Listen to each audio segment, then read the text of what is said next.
Of, ഈ കാലൻ എന്നൊന്നും ഉറങ്ങാൻ സമ്മതിക്കില്ലല്ലോ. ഞാൻ പ്രാഗിക്കൊണ്ട് കോളെടുത്തു. ഹലോ ഡാ, നീ ഉറങ്ങിയോ? അമ്മാവൻ എന്നോട് ചോദിച്ചു. ആ, ഞാൻ ഉറങ്ങായിരുന്നു. എന്താ അമ്മാവാ? അല്ലടാ, അവർ വന്നോ? ആ, വന്നു പോയല്ലോ. എന്താ, അവർ കടയിലേക്ക് വന്നില്ലേ? ഇല്ലടാ.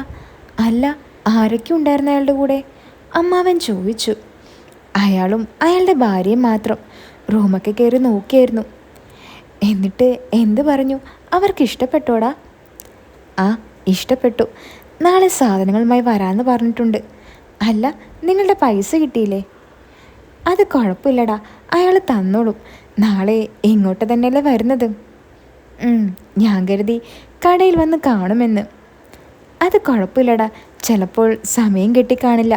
നീ എന്നാ ഉറങ്ങിക്കോ, പിന്നെ അലാറം വെക്കാൻ മറക്കണ്ട. അതും പറഞ്ഞ് അമ്മാവൻ കോൾ കട്ട് ചെയ്തു. കിട്ടിയ കുറച്ച് സമയം ഞാൻ വേഗം കിടന്നുറങ്ങി. അങ്ങനെ വൈകുന്നേരം അലാറത്തിൻ്റെ സൗണ്ട് കേട്ട് ഞാൻ നെട്ടി ഉണർന്ന് കുളിയെല്ലാം കഴിഞ്ഞ് ഞാൻ വേഗം കടയിലേക്ക് നടന്നു. ഒരു 2 മിനിറ്റ്, അത്രയും നടക്കാനുള്ള ദൂരം മാത്രമേ കടയിലേക്കുള്ളൂ. ഞാൻ കടയിൽ ചെന്നപ്പോൾ കടയിൽ നിറയെ ബംഗാളികൾ നിറഞ്ഞു നിൽക്കുന്നു. ഓരോരുത്തരുമാരുടെ കയ്യിൽ റെഡ് ബുള്ളും മറ്റു കൂൾ ഡ്രിങ്ക്സുമുണ്ട്. എന്നെ കണ്ട അമ്മാവൻ എന്നോട് എന്തൊക്കെയോ ചോദിക്കണമെന്നുണ്ട്.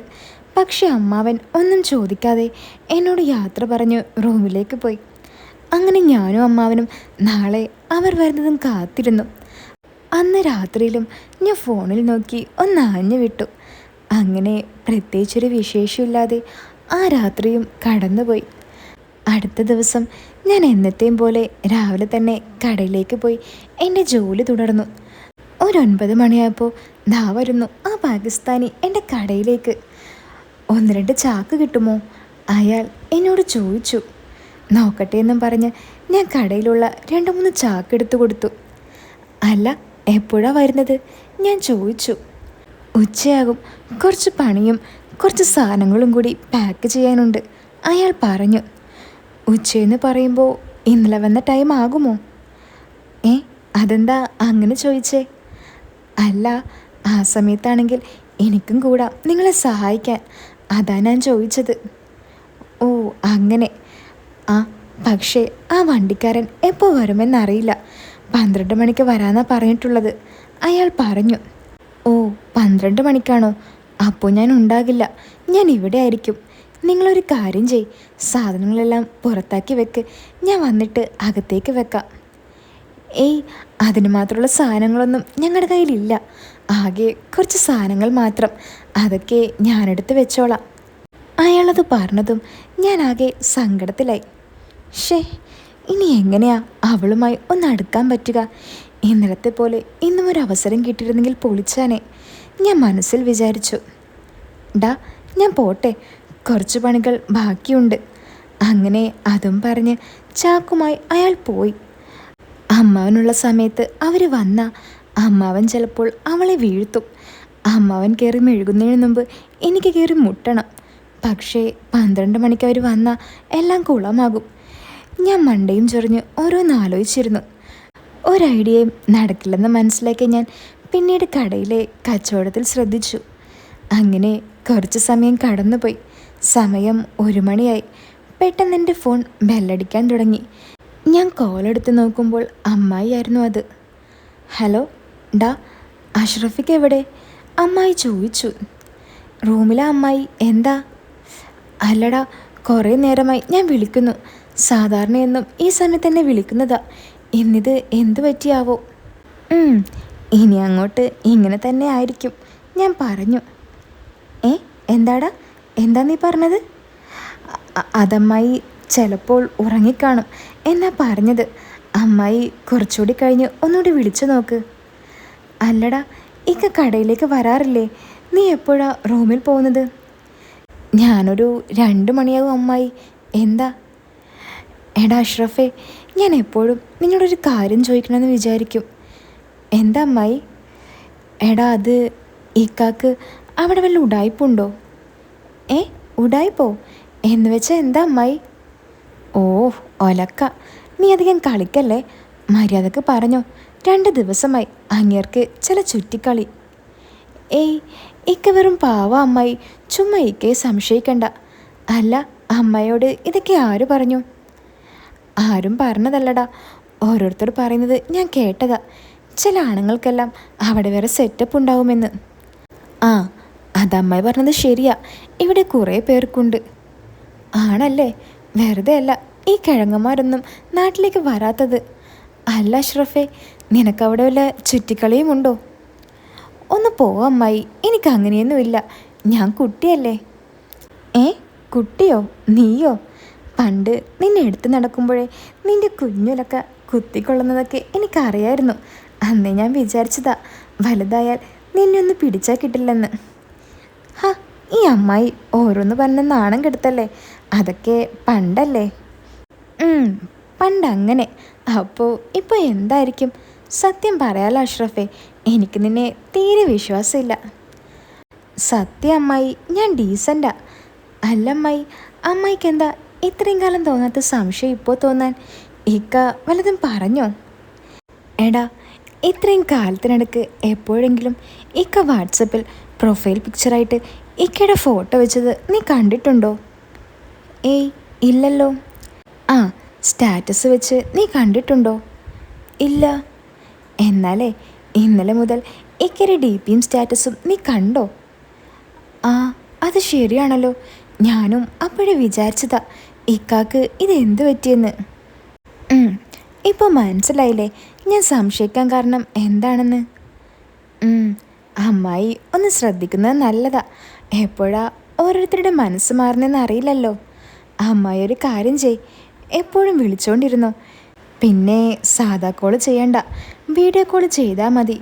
റൂമിലോ കടയിലല്ലാതെ എവിടെ കണ്ടാലും അപ്പോൾ റൂമിലേക്ക് പോകാൻ പറയണം. പുറത്ത് കറങ്ങി നടക്കുമ്പോഴാണ് ഇങ്ങനെയുള്ള കെണിയിലെല്ലാം പോയി ചാടുന്നത്. ആ, അത് നല്ല ഐഡിയ. ഞാനൊന്ന് വിളിച്ചു നോക്കട്ടെ. പിന്നെ ആരും ചോദിക്കാനില്ലെന്ന് കരുതി അങ്ങനെ വല്ല പരിപാടിക്കും പോയാലുണ്ടല്ലോ, നിന്റെ കാല് ഞങ്ങൾ തല്ലി ഓടിക്കും. ഇനി പറഞ്ഞില്ലെന്ന് പറയണ്ട. ഓഹ് ഇല്ലമ്മായി, ഞാൻ അങ്ങനെയൊന്നും പോകുന്നില്ല. ആ, എന്നാ നിനക്ക് കൊള്ളാം. ഞാൻ അങ്ങേർക്ക് ഒന്ന് വിളിച്ചു നോക്കട്ടെ. അതും പറഞ്ഞ് അമ്മായി ഫോൺ കട്ട് ചെയ്ത് പോയി. ഇനിയുള്ള കാര്യങ്ങൾ അമ്മായി നോക്കിക്കോളും. കറക്റ്റ് സമയത്താണ് അമ്മായി വിളിച്ചത്. സത്യം പറഞ്ഞാൽ അമ്മായിപ്പോലൊരു ഭാര്യ ഉണ്ടെങ്കിൽ ഞാനൊന്നും ഗൾഫിലേക്ക് വരില്ലായിരുന്നു. ഉപ്പിലിട്ട് വെച്ച് കിടന്നുറങ്ങാമായിരുന്നു. സമയം വീണ്ടും കടന്നുപോയി. അമ്മാവൻ കടയിലേക്ക് വരാൻ സമയമായി. പക്ഷെ അമ്മാവനെ കാണുന്നില്ല. ഞാൻ വേഗം ഫോണെടുത്ത് ഒന്ന് വിളിച്ചു നോക്കി. റിങ് ചെയ്യുന്നുണ്ടെങ്കിലും അമ്മാവൻ കോൾ എടുക്കുന്നുണ്ടായിരുന്നില്ല. ഞാൻ 3-4 തവണ വിളിച്ചു നോക്കി, പക്ഷേ കാര്യമുണ്ടായില്ല. സാധാരണ കറക്റ്റ് സമയത്ത് വരുന്ന ആളാണ്. മിക്കവാറും അയാളും ഭാര്യയും വന്നിട്ടുണ്ടാവും.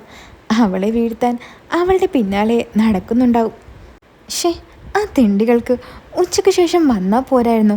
എനിക്കതെല്ലാം ഓർത്ത് വട്ടുപിടിച്ചു. അമ്മാവൻ വരുന്നതും കാത്തിരുന്ന് എനിക്ക് വിശക്കാൻ തുടങ്ങി. കടയിലുള്ള ബണ്ണും ബിസ്ക്കറ്റും തിന്ന് ഞാൻ വിശപ്പടക്കി. കുറച്ച് കഴിഞ്ഞ് ഞാൻ വീണ്ടും വിളിച്ചു നോക്കി. അപ്പോൾ ബിസി കാണിക്കുന്നു. ഞാൻ വീണ്ടും ശ്രമിച്ചുകൊണ്ടേയിരുന്നു. അതിനിടയിൽ അമ്മാവൻ പെട്ടെന്ന് കോൾ എടുത്തു. ഡാ, ഞാൻ ഇപ്പോൾ വരാം, ഒരു 10 മിനിറ്റ്. അമ്മാവ, എനിക്ക് വിശക്കുന്നു, ഒന്ന് വേഗം വാ. എടാ, നീ അവിടെയുള്ള എന്തെങ്കിലും എടുത്ത് കഴിക്ക്, അപ്പോഴേക്കും ഞാൻ അവിടെ എത്തിയേക്കാം. ഓഫ്, ഇനി സോപ്പ് മാത്രമേ കഴിക്കാൻ ബാക്കിയുള്ളൂ. നിങ്ങളിത് എവിടെയാ? എടാ, അയാളും ഭാര്യയും വന്നിട്ടുണ്ട്, ഞാൻ അവരെ ഒന്ന് സഹായിക്കാം. അവരെത്തിയോ? ആ, എത്തി. എന്താടാ പ്രശ്നം? ഏയ്, ഒന്നുമില്ല. അമ്മായി വിളിച്ചിരുന്നോ നിങ്ങളെ? ആ, വിളിച്ചിരുന്നു. നിന്നെ വിളിച്ചിരുന്നല്ലേ? ആ, വിളിച്ചിരുന്നു. നിങ്ങൾ ഇങ്ങോട്ട് വാ, ഇനിയുള്ളതെല്ലാം അവർ നോക്കിക്കോളും. എടാ, അത് മോശമല്ലേ? ഞാൻ ഈ വാഷിംഗ് മെഷീൻ കൂടി എടുത്തു കൊടുത്തിട്ട് വരാം. ആ, എന്തെങ്കിലും കാണിക്ക്. എനിക്ക് ദേഷ്യം കയറി ഞാൻ വേഗം കോൾ കട്ട് ചെയ്തു.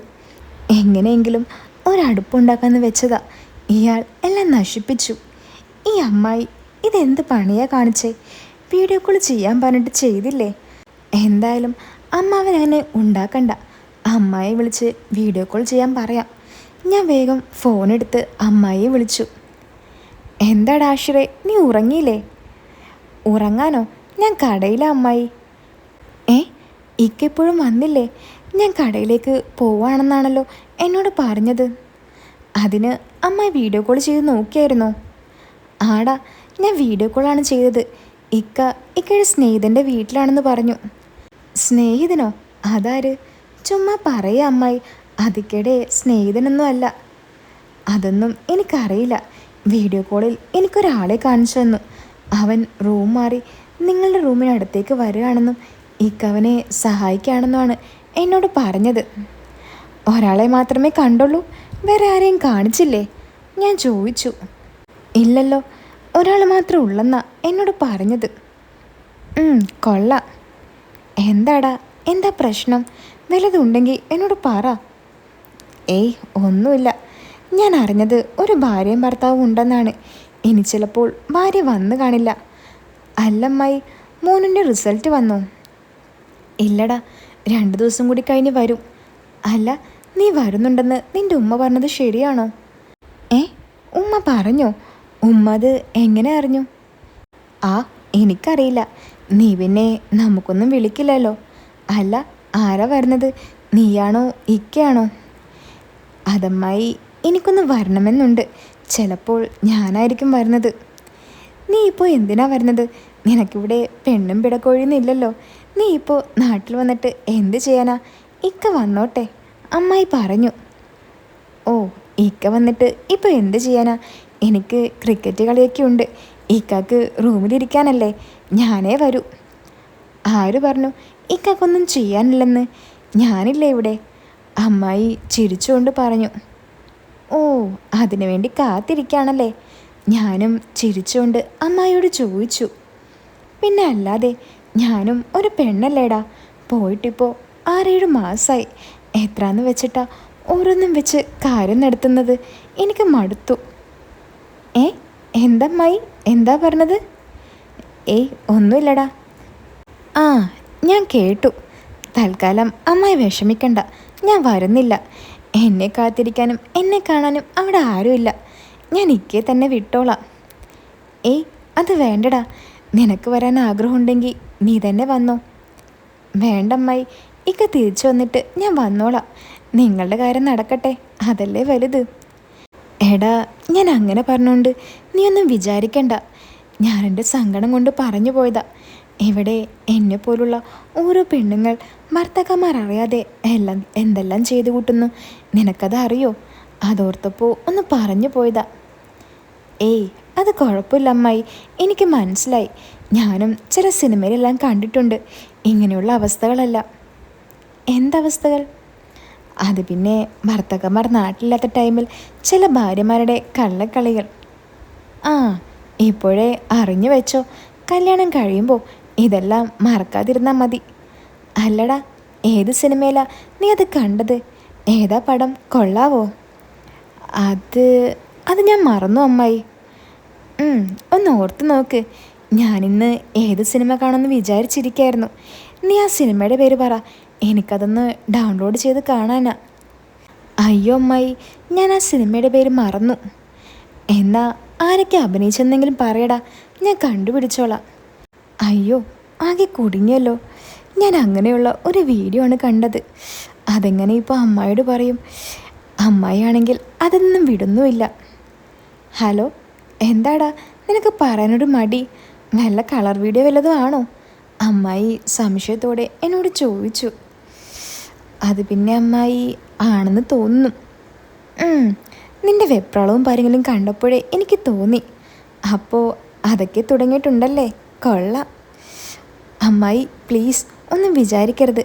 എൻ്റെ ഒരു ഫ്രണ്ട് വാട്സപ്പിൽ അയച്ചപ്പോൾ അറിയാതെ ഒന്ന് തുറന്ന് കണ്ടതാ. അയ്യേ, നീ എന്തിനാ ആശ്രയ ഇങ്ങനെ പേടിക്കുന്നത്? ഇതെല്ലാം ഇപ്പോൾ എല്ലാവരും കാണുന്നതല്ലേ. ഡാ, നീ വിശന്ന് ചത്തോ? കടയുടെ മുന്നിൽ തൂക്കിയ കവർ നീക്കിക്കൊണ്ട് അമ്മാവൻ ചോദിച്ചു. അമ്മായിയോട് ഒന്നും പറയാതെ ഞാൻ വേഗം കോള് കട്ട് ചെയ്തു. ഡാ, നീ പൊക്കോ, പിന്നെ കുറച്ച് വൈകി വന്നാൽ മതി. ചെറിയ ദേഷ്യം മുഖത്ത് കാണിച്ചുകൊണ്ട് ഞാൻ കടയിൽ നിന്നും ഇറങ്ങി റൂമിലേക്ക് നടന്നു. അമ്മായി എന്നെപ്പറ്റി എന്ത് വിചാരിച്ചു കാണും? പറയണ്ടായിരുന്നു. ഇനി ഇതൊക്കെ അമ്മായി അമ്മാവനോട് പറയുമോ? ഞാൻ അതുമോർത്ത് റൂമിലേക്ക് നടന്നു. റൂമിനടുത്തെത്തിയപ്പോൾ ഞാൻ അവരുടെ റൂമിലേക്ക് ഒന്ന് എത്തി നോക്കി. കഥകളെല്ലാം അടച്ചിട്ടിരിക്കുന്നു. വിശപ്പിൻ്റെ ഉൾവിളിയിൽ ഞാൻ പിന്നെ അധികം അവിടെ നിന്നില്ല. വേഗം റൂമിലേക്ക് പോയി അമ്മാവൻ ഉണ്ടാക്കി വെച്ച ചോറും ചിക്കൻ കറിയും കഴിച്ചു. കുറച്ചു നേരം ടി വി വെച്ച് വേറെ എന്തൊക്കെയോ ഓർത്തിരുന്നു. പെട്ടെന്ന് ഫോണിൽ ഒരു മിസ് കോൾ വന്നു. അതും ചെറിയൊരു മിസ് കോൾ. റിംഗ് ടോൺ കേട്ടതും അപ്പോൾ തന്നെ കട്ടായി. ടേബിൾ വെച്ച ഫോൺ ഞാൻ എടുത്തു നോക്കി. ഇത് അമ്മായിയാണല്ലോ. അമ്മായി എന്തിനാ ഇത്ര ചെറിയ മിസ് കോൾ അടിച്ചു പോയത്? തിരിച്ച് വിളിക്കണോ വേണ്ടിയെന്ന് ഞാൻ കുറേ തവണ ആലോചിച്ചു. തൽക്കാലം ഇപ്പോൾ വിളിക്കണ്ട, നേരത്തെ പറഞ്ഞതെല്ലാം അമ്മായി മറക്കട്ടെ, എന്നിട്ട് വിളിക്കാം എന്ന് ഞാനും വിചാരിച്ചു. എന്തായാലും അമ്മായിയോട് സംസാരിച്ചിരിക്കാൻ നല്ല രസം. കോള് കട്ട് ചെയ്യാനേ എനിക്ക് തോന്നുന്നുണ്ടായിരുന്നില്ല. കുറച്ച് നേരം കഴിഞ്ഞ് ഞാൻ ആലോചിച്ചു, ഒന്നവരുടെ അടുത്തേക്ക് പോയി നോക്കിയാലോ? അല്ലെങ്കിൽ വേണ്ട, ഒന്നുറങ്ങിയേക്കാം. നേരത്തെ എഴുന്നേറ്റ് അങ്ങോട്ട് പോകാം. അതാകുമ്പോൾ അവരും ചിലപ്പോൾ ആ സമയം പുറത്തുണ്ടാകും. ആ ഐഡിയയും പ്ലാൻ ചെയ്ത് അലാറം വെച്ച് ഞാൻ കിടന്നുറങ്ങി. സാധാരണ 7 മണിക്ക് കടയിൽ പോകുന്ന എനിക്ക് ഇന്ന് 8 മണിക്ക് പോയാൽ മതിയെന്ന് ഞാൻ വിചാരിച്ചു. ഞാൻ സെറ്റ് ചെയ്ത അലാറം കറക്റ്റ് 6 മണിക്ക് തന്നെ അടിച്ചു. ഉറക്കം പോയിട്ടില്ലെങ്കിലും അവളെ കാണാനും സംസാരിക്കാനുമായി ഞാൻ വേഗം എഴുന്നേറ്റ് ഫ്രഷായി അവരുടെ റൂമിലേക്ക് നടന്നു. ഫ്രണ്ടിലെ വാതിൽ ചാരി വെച്ചിരിക്കുന്നു. ഞാൻ ചെന്ന് പതിയെ ആ കതക് തട്ടി വിളിച്ചു. എൻ്റെ വിളി കേട്ട് ആ സുന്ദരി കതക് തുറന്ന് പുറത്തേക്ക് വന്നു. എന്നെ കണ്ടതും കയ്യിലുള്ള ഫോൺ ഓഫ് ചെയ്ത് എന്നെ അകത്തേക്ക് ക്ഷണിച്ചു. ഭർത്താവ് എവിടെ? ഞാൻ അവളോട് ചോദിച്ചു. അത് എന്തോ സാധനങ്ങൾ വാങ്ങാൻ പുറത്തു പോയതാ. അവൾ ചുമരിൽ ചാരി നിന്നുകൊണ്ട് എന്നോട് പറഞ്ഞു. പണിയെല്ലാം കഴിഞ്ഞോ? എനിക്ക് വരാൻ പറ്റിയില്ല, ഞാൻ കടയിലായിരുന്നു. ആ, മുന്നേ പറഞ്ഞു. പിന്നെ നിന്റെ മുതലാളിയും പറഞ്ഞു. അപ്പോഴാണ് എനിക്ക് മനസ്സിലായത് ഇവൾ ഭർത്താവിനെ മുന്നേ എന്നാണ് വിളിക്കുന്നതെന്ന്. ഞാൻ ചുമ്മാ റൂമെല്ലാം ഒന്ന് നോക്കിക്കണ്ടു. അപ്പോഴേക്കും അവൾ കിച്ചണിലേക്ക് പോയി എനിക്കൊരു ഗ്ലാസ് അണ്ടിപ്പരിപ്പും പഴവുമിട്ട് അടിച്ച ഒരു ജ്യൂസുമായി എൻ്റെ അടുത്തേക്ക് വന്നു. ഞാനത് വാങ്ങി കുടിക്കാൻ തുടങ്ങി. സത്യം പറയാലോ, ഒടുക്കത്തെ ടേസ്റ്റ്. വേറെ എന്താണ് അവളതിൽ ചേർത്തതെന്ന് എനിക്കറിയില്ല. അത്രയ്ക്കും ടേസ്റ്റ് ഉണ്ടായിരുന്നു അതിന്. ഇനി ചിലപ്പോൾ അവളെയും കണ്ടുകൊണ്ട് കുടിക്കുന്നുകൊണ്ടാണോ ഇത്രയും ടേസ്റ്റ് എന്ന് എനിക്ക് തോന്നിപ്പോയി. എല്ലാം ഒതുക്കി കഴിഞ്ഞോ? ഞാൻ ചോദിച്ചു. ആ, എല്ലാം കഴിഞ്ഞു. പക്ഷേ റൂമിലെ ഫാൻ ഫിറ്റ് ചെയ്യാൻ പറ്റിയില്ല, അവൾ നിരാശയോടെ പറഞ്ഞു. അതിന് ഫാനിൻ്റെ ആവശ്യമുണ്ടോ? എ സി ഇല്ലേ? അത് പിന്നെ ഫാനിൻ്റെ സൗണ്ടില്ലാതെ എനിക്ക് ഉറങ്ങാൻ പറ്റില്ല, അവൾ ചിരിച്ചുകൊണ്ട് പറഞ്ഞു. ഓ, അപ്പോൾ നമുക്ക് മാത്രമല്ലല്ലേ ഈ പ്രശ്നം, എല്ലാവർക്കും ഉണ്ടല്ലേ? ഞാൻ ചിരിച്ചുകൊണ്ട് ചോദിച്ചു. ആ ചിരി കണ്ട് അവളും ചിരിക്കാൻ തുടങ്ങി. ചിരിക്കുമ്പോൾ അവളെ കാണാൻ ഒരു പ്രത്യേക ഭംഗിയുണ്ടായിരുന്നു. ഇടയ്ക്കിടയ്ക്ക് കണ്ണിൽ ആ ഫോട്ടോ കയറി വരുന്നുണ്ടെങ്കിലും അതൊന്നും ഞാൻ മുഖത്ത് കാണിക്കാതെ ഇരുന്നു. ഭാര്യ നാട്ടിലാണോ? അവൾ എന്നോട് ചോദിച്ചു. ഭാര്യയോ?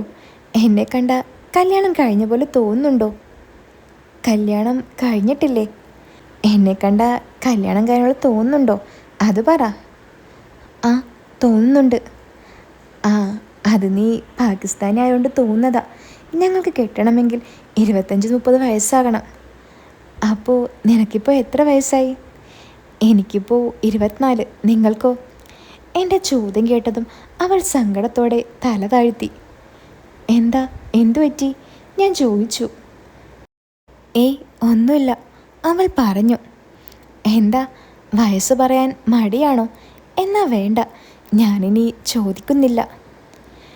ഏയ്, മടിയൊന്നുമില്ല, എനിക്കിപ്പോൾ 29 വയസ്സ്, അവൾ പറഞ്ഞു. അപ്പോൾ ഈ കഥയുടെ ബാക്കി ഇനി എന്താ നടക്കുന്നതെന്നറിയാൻ നിങ്ങൾക്ക് ആഗ്രഹമുണ്ടോ? അപ്പോൾ ഇതിൻ്റെ 3rd പാർട്ട് ഞാൻ ഉടൻ തന്നെ ഇടുന്നതായിരിക്കും കേട്ടോ. അപ്പോൾ എല്ലാവരും കാത്തിരിക്കാം. ഒപ്പം ഇതിൻ്റെ 3rd പാർട്ട് കേൾക്കാൻ ആഗ്രഹമുണ്ടെങ്കിൽ വീടൊന്ന് ലൈക്ക് ചെയ്യാനും മറക്കല്ലേ. അപ്പോൾ വേഗം തന്നെ എല്ലാവരും ലൈക്ക് ചെയ്യാൻ തുടങ്ങിക്കോളൂ കേട്ടോ. അതുപോലെ തന്നെ ഇതുപോലുള്ള സ്റ്റോറീസൊക്കെ നല്ല പച്ചക്ക് കേൾക്കാൻ നിങ്ങൾക്ക് ആഗ്രഹമുണ്ടെങ്കിൽ അടിയിൽ കമൻറ്റ് ബോക്സിൽ ഞാനൊരു ലിങ്ക് കൊടുക്കുന്നുണ്ട്. അതിൽ കയറി എനിക്കൊരു മെസ്സേജ് അയച്ചാൽ മതി കേട്ടോ. അപ്പോൾ അതിൻ്റെ പ്ലാനൊക്കെ എങ്ങനെയാണെന്ന് ഞാൻ പറഞ്ഞു തരാം. അപ്പോൾ എല്ലാവരും വേഗം അങ്ങോട്ട് പോരട്ടോ. അപ്പോൾ പുതിയൊരു കഥയായിട്ട് നമുക്ക് വീണ്ടും കാണാം. എല്ലാവരും കാത്തിരിക്കുക.